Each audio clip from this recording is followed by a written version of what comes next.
Good afternoon everyone. Welcome back ulit sa aking channel, no. Ngayon, pag-usapan natin. Alam ko dumadating sa isip nyo, no. Pag itinigil ko ba ang pag-inom ng levothyroxine, ano ba ang mangyayari sa katawan ko or sa isang katawan ng pasyenteng may hypothyroid?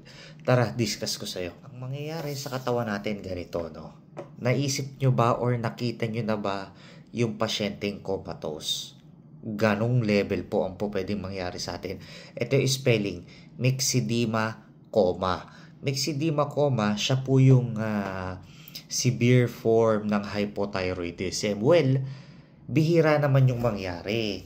Pero, kung sasadyain mo, halimbawa, ako, sasabihin ko, okay naman yung pakiramdam ko. Wala naman akong nararamdaman. Healthy naman ako. Kasi may tinitika kong levothyroxine. What if ihinto ko na ang pag-inom ng levothyroxine ko? Ayaw ko nang inumin kasi namamahalan ako, kasi sagabal or nalilimutan ko, no? Well, ang mangyayari talaga sa katawan natin, unti-unti tayong masisira. Maraming mga internal organs ang pwedeng mag-shutdown, kagaya ng baga, kagaya ng puso, kagaya ng bato. Pwede po yan mag-shutdown. Number 1 na pwedeng mong maramdaman kung ikaw ay may myxedema coma na. Okay? Pwede rito bumaba ang iyong blood pressure below normal. Alam naman natin na ang normal blood pressure ay less than 120 over 80. Less than pareho yung 120 at saka yung 80 ha. Siguro ang pinaka-safe na sabihin nating normal 119 over 79. Yan ang pinaka-safe, no? Ang pinaka mababa naman na dapat na blood pressure 90 over 60 or wag ka nang bababa sa 90 over 60. Okay? Kung ikaw ay nag-i-start ng mag-develop ng myxedema coma, though it's a rare condition, at ito na kasi yung pinakang severe type ng hypothyroid, no? Ang mangyayari dito, bumababa ang ating blood pressure. Hindi yun maganda sa ating katawan. Bakit? Bumabagal ang pag-pump ng puso, hindi rin nakakarating at ang iba't ibang oxygenated blood sa ating mga internal organs, no? So syempre ang ating utak naapektuhan 'yan. Napaka-dependent ng ating utak pagdating sa oxygen, no? Hindi siya dapat ma-deprive.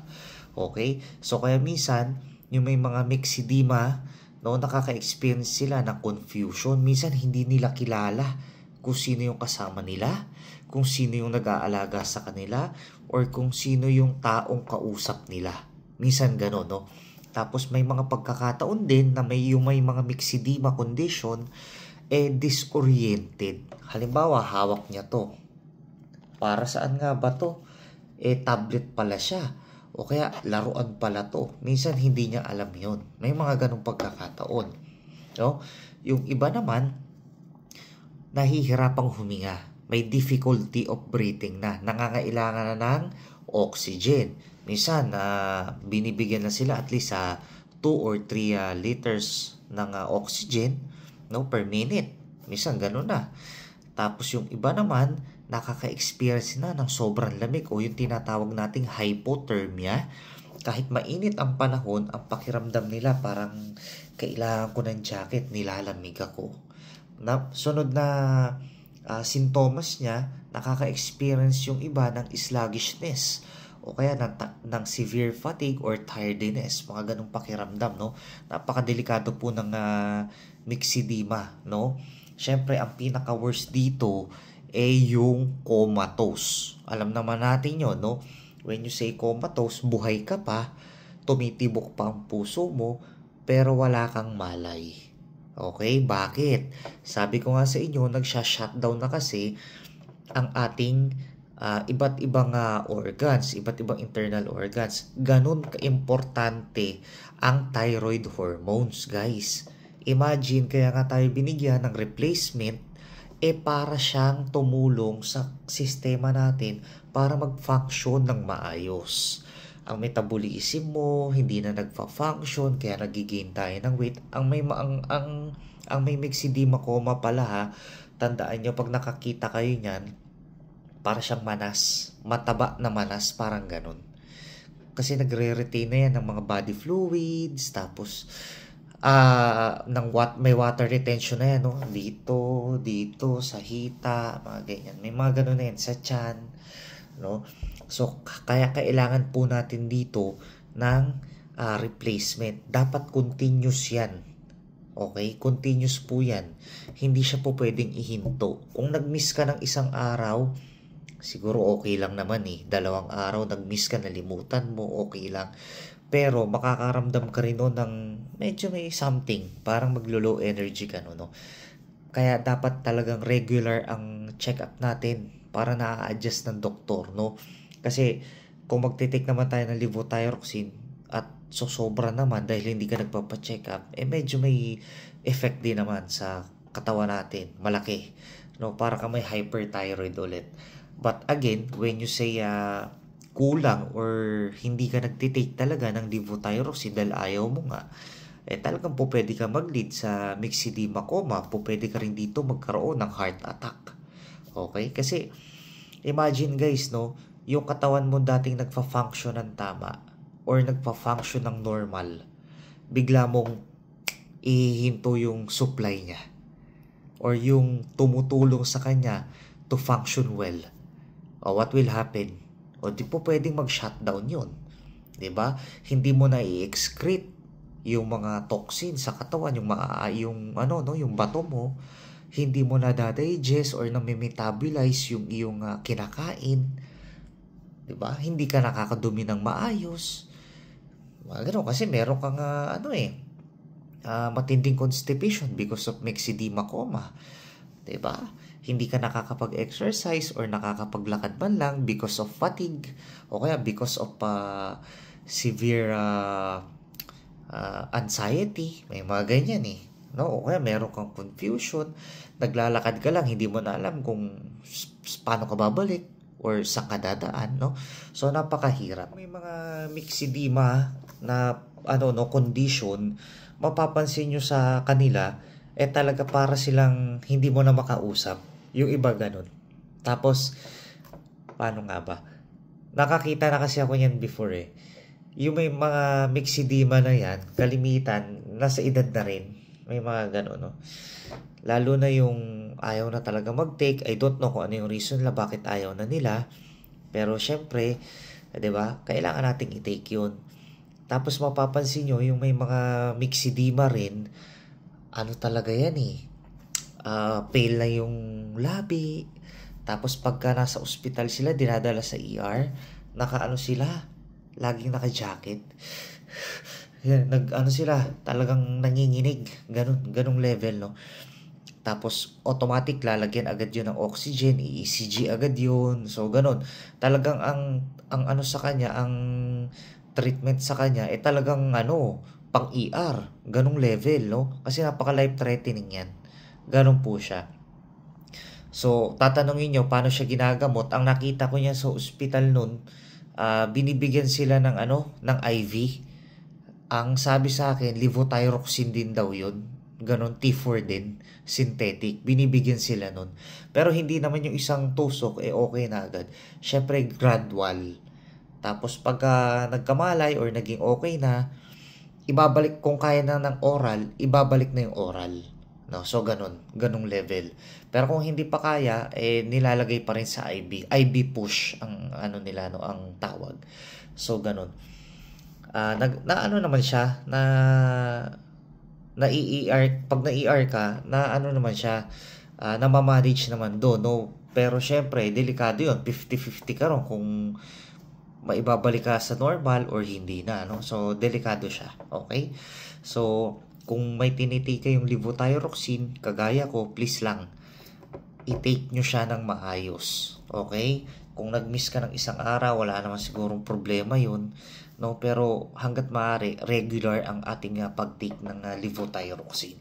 Kasi napakahirap no, myxedema, tapos mai-ER ka, ang hirap. Sobrang hirap.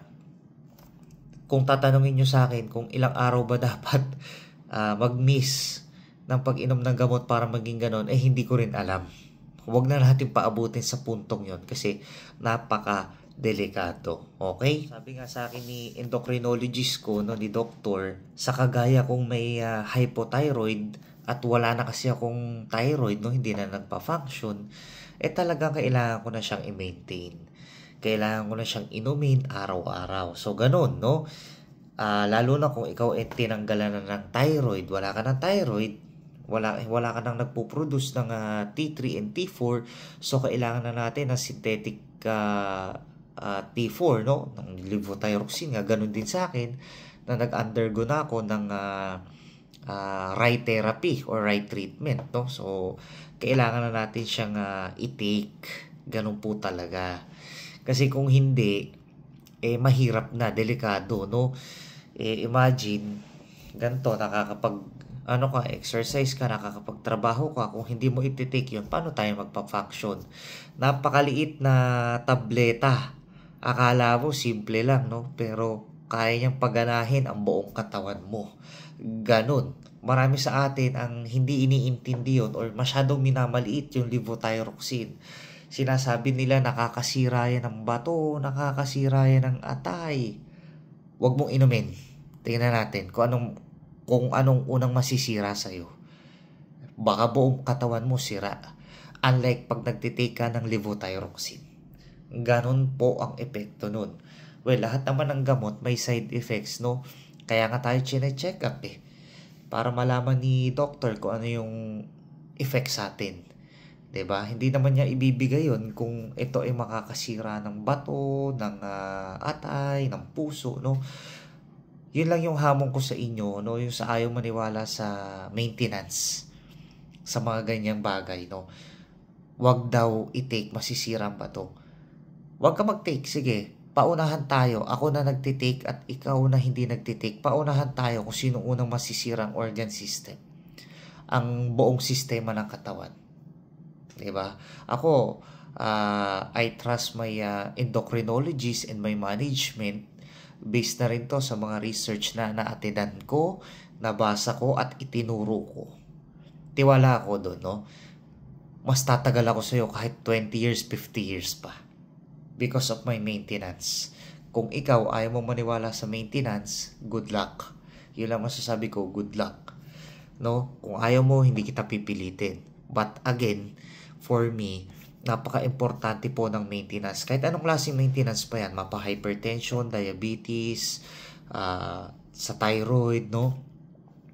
Mas tatagal ang buhay ng nagme-maintenance. I guarantee, lalo na kung sasabayan mo pa ng lifestyle modification, mas tatagal ka kaysa doon sa ayaw maniwala sa sa maintenance. Yun lang yung hamon ko, no? Kung ayaw mong maniwala sa maintenance, okay lang. Ano mo yan katawan mo yan, buhay mo yan, choice mo yan, no? But for me, dito ako sa paniniwala ko at saka sa pinag-aralan ko. So sana naliwanagan kayo kung ano ang kapangyarihan or ano ang mahiwagang epekto ng levothyroxine para sa ating mga pasyenteng may hypothyroidism, no? So lahat naman tayo, I'm pretty sure ayaw nating umabot sa myxedema coma or sa myxedema na yan, no? Kasi napaka-severe niyan and life-threatening. Okay? So if I were you, lifestyle modification, tapos i-take natin ang levothyroxine regularly. Alright? So, ganun lang po siya kasimple. Paano? Thank you for watching at magandang hapon. God bless everyone.